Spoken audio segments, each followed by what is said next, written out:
Alright guys, so today I want to talk about feminism.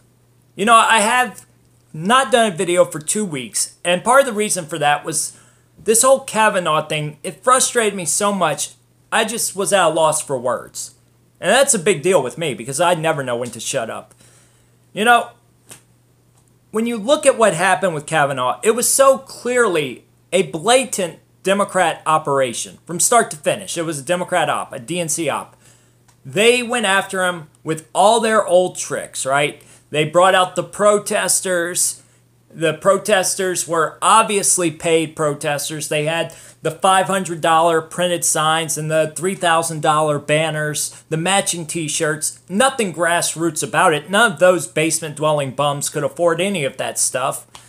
But they acted like they were grassroots, right? That's what the media told us, was this was a huge grassroots response to Kavanaugh being appointed as a Supreme Court justice.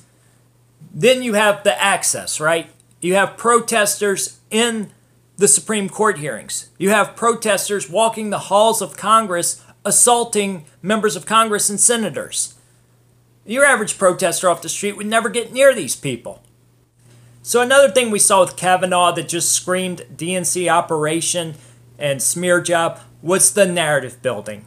And this is something that terrifies me, because the Democrats have become very good at using Hollywood and their allies in the media to try to build false narratives to smear their political opponents.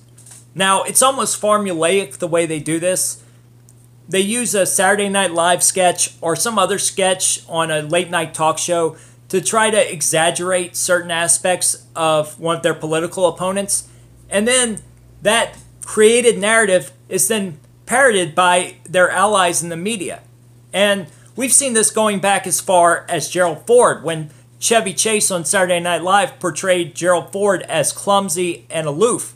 And then that narrative was repeated by people in the media. We saw it with Sarah Palin too. Don't forget, Sarah Palin was portrayed as a bimbo who said she could see Russia from her backyard. And that never actually happened.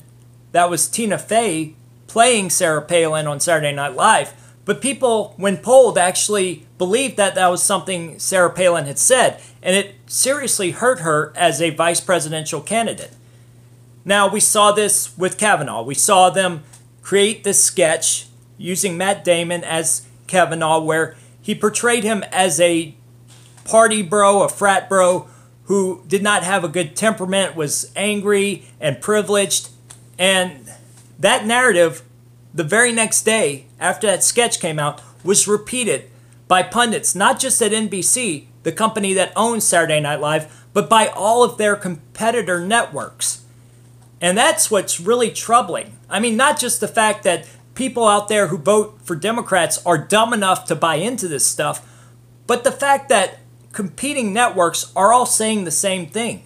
It makes you wonder who's giving them their marching orders. And can you believe anything that comes from these so-called news networks?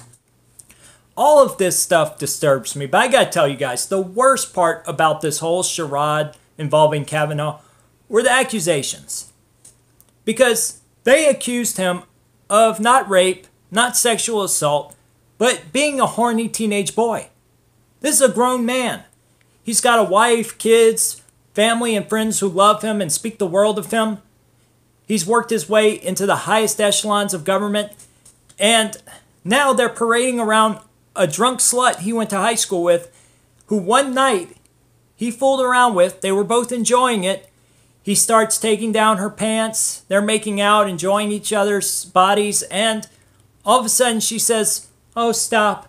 And he didn't stop right then. He kept trying, I guess, to pull down her pants. That's the accusations. That's not the reality, because we do not know the truth of what happened. There are no police reports. There's nobody else who can verify that these statements are true against Kavanaugh. In fact, everybody else who was there said, no, this never happened. But even if it had happened, what they're accusing him of is not rape, it's not sexual assault, it's almost sexual assault. And let's all have an honest discussion here, because this is what worries me, this precedent that they're trying to set. Every man out there knows if you're a grown man who's had sexual relations with women throughout your adult life, you know that women in their 20s and in their teens play hard to get. They put up a facade of virtue. This is something that's always been known. The Democrats say no means no, always. But that's not the reality. You know, there have been books written about this. Throughout history, there's literature going back to the BC period about men advancing towards women and women resisting, but then wanting to be dominated, giving in. Women want to be dominated. You know, women at that age, in their teens and 20s, they put up the facade of virtue, yes. They want you to think they're virtuous and they won't give in to your first advances. But then they do. Let's be real, people, they do. You know, it's not till you get into your 30s, sometimes even your 40s. Women in their 40s will still do it. But really, usually about age 30, you'll start having interactions with women, sexual interactions, where they're just like, okay, pull my pants down and take me. You'll start experiencing that as you get older. But in high school, women put up a little bit of resistance. That's the game. And to deny that that's the game is denying human nature. It's ridiculous. And these Democrats are setting a horrifying precedent with this. Because that means that, you know, if we believe people like Christine Ford, that means we have to start believing anybody who comes forward against a man and says, he didn't stop the first time I said stop. Oh yeah, we had sex and I enjoyed it, but he didn't stop when I first said stop, and I don't like him anymore, so now I want to get him. You know, he's become a Republican, and I've become a cat lady, and I'm a Democrat who wears a pussy hat, so screw him. You know, we enjoyed each other back then, but now it's rape. That's what we're doing here.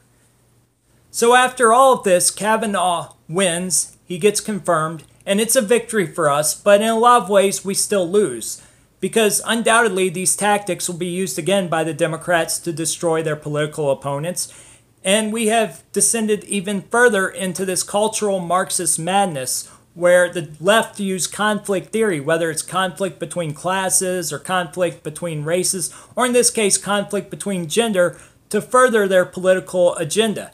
And we're already seeing it. They're putting out propaganda attacking conservative men now. And it's funny to me because conservative men are actually statistically the most respectful towards women. We are the least likely to commit sexual assaults. We are the most likely to be married, to let the wife make decisions for the family. Just across the board, conservative men have a much better record with women.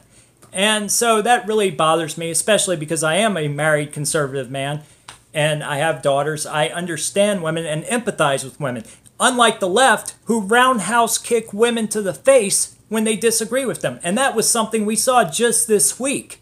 So, yeah, there's that. And so now we're seeing the left put out all this propaganda. And that's what I'm going to end with. I'm going to show you guys a propaganda piece that was put out right after this whole Kavanaugh thing. And this is from Occupy Democrats, which is, by the way, one of the most visited sites on the internet where left-wingers apparently visit for news and information, even though all they do is put out these kind of fluff pieces.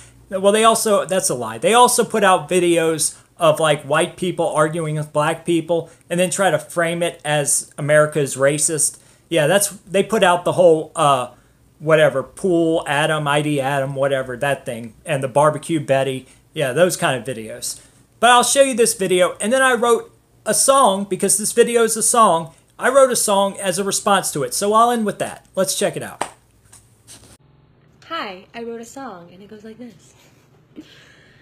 I can't walk to my car late at night while on the phone. I can't open up my windows when I'm home alone. I can't go to the bar without a chaperone. I can't wear a mini skirt if it's the only one I own. I can't use public transportation after 7 p.m. I can't be brutally honest when you slide into my DMs. I can't go to the club just to dance with my friends, and I can't ever leave my drink unattended. But it sure is scary time for boys. Yeah, gentlemen, band together, make some noise. It's really tough when your reputation's on the line, and any woman woman you've assaulted could turn up anytime. Okay, enough of that. It's time for my song. I can't get women fired with false accusations. I can't get men to buy me anything I want.